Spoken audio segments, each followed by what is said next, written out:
சாய் பக்தர்களுக்கு என் அன்பு வணக்கங்கள். ஓம் சாய்ராம்.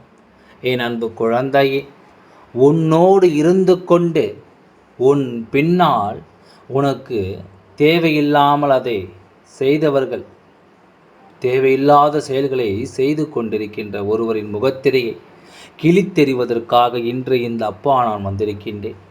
நீ நினைக்கலாம், நம் வாழ்க்கையில் அப்படி யார் இருக்கப் போகின்றார்கள் அப்பா, நம் மனதிற்குள் எதிர்மறை எண்ணங்களை விதைக்க முயற்சி செய்கின்றார் என்று. என் அன்பு குழந்தையே, அப்பா சொல்வதை முழுமையாக கேட்டால்தான் தெரியும், நான் உனக்குள் எதிர்மறை எண்ணங்களை விதைக்கின்றேனா அல்லது நேர்மறை எண்ணங்களை கொண்டு வர முயற்சி செய்கின்றேனா என்று உனக்கு புரியும். எல்லோரும் அத்தனை எளிதாக உன் வாழ்க்கையில் செய்கின்ற சில செயல்களை என்னால் ஏற்றுக்கொள்ள முடியவில்லை. அவையெல்லாம் உன் கண் முன்னே நடந்து கொண்டிருக்கிறது. நீ கண்டும் காணாதது போல இருந்து கொண்டிருக்கிறாய். ஏனென்றால் உனக்கு அவர்களின் முழு சுயரூபம் என்னவென்பது தெரியவில்லை. அவர்களை பற்றி நீ தெளிவாக தெரிந்து கொண்டிருந்தால் நிச்சயமாக இப்பொழுது இத்தனை தைரியமாக இருந்திருக்க மாட்டாய். எப்படி இருந்தாலும் நம்மோடு பேசிக்கொண்டு தான் இருக்கின்றார்கள். அதனால் நம்மை மீறி நமக்கு எந்த ஒரு விஷயங்களையும் செய்துவிட மாட்டார்கள் என்ற நம்பிக்கை உனக்கு இருக்கும். ஆனால் உன்னுடைய நம்பிக்கையை காப்பாற்றக்கூடியவர்கள் அவர்கள் இல்லை. அவர்களின் மனதில் இருக்கின்ற எண்ணங்களோ வேறு. நீயே நினைத்து பார்க்க முடியாத அளவிற்கு அவர்களின் எண்ணங்கள் இருந்து கொண்டிருக்கின்றது. அவர்கள் மற்றவர்கள் மத்தியில் உன்னோடு பேசும் பொழுது நடிக்கின்றார்கள். இந்த நடிப்பினை காணும் பொழுது உனக்கே வியப்பாக இருக்கின்றதல்லவா? உன்னோடு இருக்கும் பொழுது இல்லத்தில் உன்னோடு பேசும்பொழுது அவர்கள் பேசுகின்ற தோரணை வேறு. மற்றவர்கள் முன்னிலையில் உன்னிடத்தில் காட்டுகின்ற அன்பு வேறு. வீட்டில் பேசும்பொழுது என்னவோ அவர்களுக்கு உன்னை அடிமை என்று நினைத்து பேசுகின்றார்கள். வெளியில் செல்லும் பொழுது மற்றவர்கள் மத்தியில் அவர்கள் உன்னை அன்பில் அதிகமானவர்கள், அவர்கள்தான் என்பது போல உணர்த்துவதற்காக முயற்சி செய்கின்றார்கள். இது போன்ற ஒரு உறவு கிடைப்பதற்கு நீ கொடுத்து வைத்திருக்க வேண்டும் என்று மற்றவர்கள் நினைக்கின்ற அளவிற்கு நடந்து கொள்கின்றார்கள். அவர்களின் எண்ணமே அது மட்டும்தானே. அவர்கள் அப்படித்தானே இருக்க வேண்டும் என்று நினைக்கின்றார்கள். மற்றவர்கள் மத்தியில் ஒரு முகமும் உன்னிடத்தில் நடந்து கொள்ளும் பொழுது இன்னொரு முகத்தினை காட்டுகின்றார்கள். உனக்கு முன்பெல்லாம் இது கொஞ்சம் புதிதாக இருந்தது, வர வர இப்பொழுதெல்லாம் அது உனக்கு பழகிவிட்டது. ஆரம்பத்தில் அதிர்ச்சி கொடுத்த விஷயங்கள் எல்லாம் இப்பொழுது பழக பழக பாலும் புளிக்கும் என்பது போல உனக்கு ஆகிவிட்டது. அதனால் என் குழந்தை, இவற்றையெல்லாம் கடந்து சென்றுவிட வேண்டும் என்று நினைக்கின்றாய். ஆனால் உன்னுடைய எண்ணங்கள் இந்த விஷயத்திலிருந்து தப்பிக்க நினைத்தாலும் இவர்கள் செய்கின்ற வேலைகள் சற்று ஏற்புடையதாக அல்ல. உன் கண் முன்னால் நடக்கின்ற விஷயங்களை மட்டும்தான் நீ பார்த்திருக்கின்றாய். ஆனால் உன் கண்ணுக்கு தெரியாத பல விஷயங்கள், உன் செவிகளுக்கு வந்து சேராத பல விஷயங்களை இவர்கள் செய்து கொண்டிருக்கிறார்கள். அவை எப்படிப்பட்ட விஷயங்கள், என்ன செய்து கொண்டிருக்கிறார்கள் என்பதனை உன் அப்பா உனக்கு தெளிவாக சொல்கின்றேன். உனக்கு ஏற்படுகின்ற பல பிரச்சனைகளுக்கு இவர்கள்தான் காரணம். இவர்கள் என்ன செய்கின்றார்கள் தெரியுமா? நீ எத்தனைதான் விழுந்து விழுந்து அவர்களை கவனித்தாலும், எத்தனைதான் அவர்களுக்கு உதவிகளை செய்தாலும், அவர்களுக்கு நீ இல்லை என்றால் நம் வாழ்க்கையில் நமக்கு கஷ்டங்கள் வந்திருக்கும் என்று நீ தெரிந்திருந்தாலுமே அவர்கள் இதை செய்ய துணியத்தான் செய்கின்றார்கள். அவர்களுக்கு மிகவும் நெருக்கமானவர்களிடம் அவர்கள் தன்னுடைய சொந்த விஷயங்களை பகிர்ந்து கொள்ளக்கூடியவர்களிடம் உன்னை பற்றி தவறாக மட்டுமே சொல்லி வைத்திருக்கின்றார்கள். உன்னால் அவர்களுக்கு கஷ்டம் என்று சொல்லி வைத்திருக்கிறார்கள். அது மட்டுமல்லாமல் எந்த ஒரு சூழ்நிலையிலும் நீ அவர்களுக்கு உதவி செய்வதில்லை என்றும், அப்படியே செய்தாலும் அதில் எந்த பலனும் இல்லை என்றும் அவர்கள் சொல்கின்றார்கள்.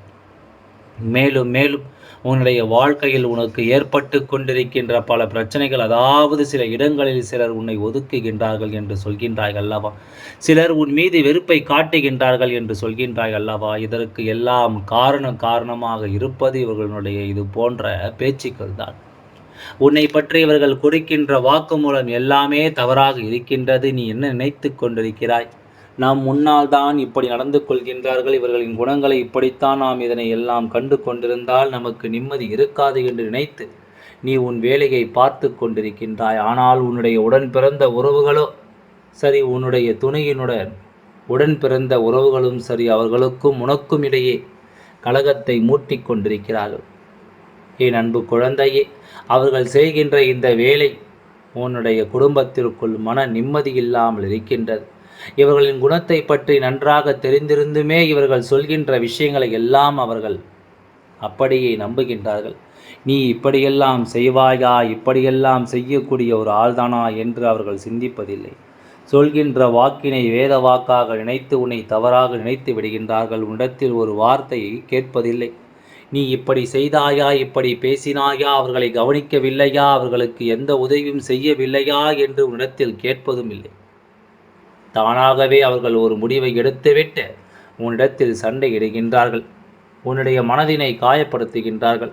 இப்படி செய்கின்ற மனிதர்கள் உன்னை சுற்றி இருப்பதற்கு காரணம் இவர்கள்தானே. உன்னிடத்தில் நடிப்பதும் மற்றவரிடத்தில் வேஷம் போடுவதும் இவர்களுக்கு பழக்கமாகிவிட்டது. அப்பா சொல்கின்ற இந்த உறவு உன்னுடைய இல்லத்தில் இருப்பதை இப்பொழுது நிச்சயமாக நீ புரிந்து கொண்டிருப்பாய். நான் சொல்கின்ற அத்தனை அடையாளங்களையும் கொண்டவர்கள் உன்னுடைய இல்லத்தில் இருப்பதை நீ தெளிவாகவே உணர்ந்து விட்டாய் அல்லவா?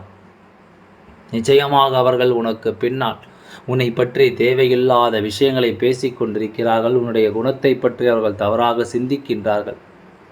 உன்னுடைய உண்மையான குணமே வெளிவராத அளவிற்கு அவர்கள் உன்னை சித்தரிக்கின்றார்கள். உன்னுடைய பெயரை கெடுத்து வைத்து விட்டார்கள். என் அன்பு குழந்தையே, ஒதுக்கப்படுகின்றோம் என்று நினைத்து வேதனைப்படுகின்றாய் அல்லவா? அதற்கு காரணம் இவர்கள்தான். இப்பொழுது நீ என்ன நினைக்கிறாய்? அப்பா அவர்கள் இதையெல்லாம் செய்கின்றார்கள், நான் எதிலிருந்து எப்படி விடுவது என்று நினைக்கின்றாய் அல்லவா? அவர்களின் குணங்கள் என்னவென்பதை நன்றாக புரிந்து வைத்திருக்கின்றாய். அதனால் இதிலிருந்து உன்னால் மீண்டு வருவது மிகவும் எளிமையான விஷயங்கள் தான். ஆனால் உனக்கு ஒரு நல்ல காலம் இருக்கின்றது. அது என்ன தெரியுமா? இவர்கள் உண்மையாகவே முடியாத ஒரு சூழ்நிலை உன் காலடியில் வந்து விடுவார்கள். உன்னை விட்டால் எனக்கு யாரும் இல்லை என்று உன்னிடத்தில் வந்து கெஞ்சுவார்கள். அந்த சூழ்நிலை மிக விரைவாகவே அவர்கள் வாழ்க்கையில் வரப்போகின்றது. அன்று நீ செய்த நல்ல விஷயங்கள் எல்லாமே அவர்கள் கண்ணுக்கு முன்னால் வரும்.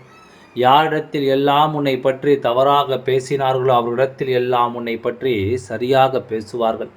அவர்கள் செய்தது எத்தனை பெரிய தவறு என்பதை அவர்கள் ஒத்துக்கொள்வார்கள். எதுவாக இருந்தாலும் சரி, இனி உன் வாழ்க்கை உன்னுடைய கையில் இருக்கின்றது.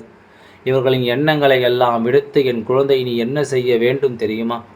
இவர்கள் முன்னால் நீ நல்லபடியாக வாழ்ந்து காட்ட வேண்டும். உன்னுடைய இல்லத்தில் இருந்தாலும் உன்னுடைய தகுதியினை இவர்கள் குறைத்து மதிப்பிட்டு விட்டார்கள். அதனால்தான் உனக்கு இது போன்ற செயலை செய்து கொண்டிருக்கிறார்கள். வசதி வாய்ப்பில் உன்னை விட அதிகமாக இருக்கின்றவர்களிடம் இவர்கள் இப்படியெல்லாம் நடந்து கொள்வதில்லை. அவர்கள் பற்றி பெருமையாக பேசுகின்றார்கள். ஆனால் உன்னுடைய நிலைமையை பற்றி அவர்கள் தாழ்வாக கருதுகின்றார்கள். உன்னுடைய தகுதியை உயர்த்த வேண்டிய நேரம் இனி. ஒருபோதும் நீ அங்கே சோர்ந்து நிற்காதே, துணிந்து வெளியில் வா. உன் அப்பா உனக்கு எல்லா விஷயங்களிலும் உதவி செய்ய காத்து கொண்டிருக்கின்றேன். செய்ய வேண்டும் என்று நினைக்கின்ற விஷயத்தில் எந்த ஒரு தொய்வும் அடைந்து விடாதே. வெற்றி கிடைக்கும் என்ற நம்பிக்கையோடு வெளியில் வா. உன்னை கைபிடித்து வழிநடத்த இந்த சாய் அப்பா நான் தயாராகிவிட்டேன். யாரை பற்றிய கவலையும் இனி உனக்கு வேண்டாம். யாரும் உன்னை மதிக்கவும் வேண்டாம். உன் வாழ்க்கையை நீ உயர்த்தி அந்த மரியாதையை தானே உனக்கு கொடுக்க செய்கின்றேன். உன் அப்பா அதற்கு நான் உனக்கு உத்தரவாதம் தருகின்றேன். எல்லாம் நல்லபடியாகவே நடந்து முடியும். ஓம் சாய்ராம். நன்றி, வணக்கம்.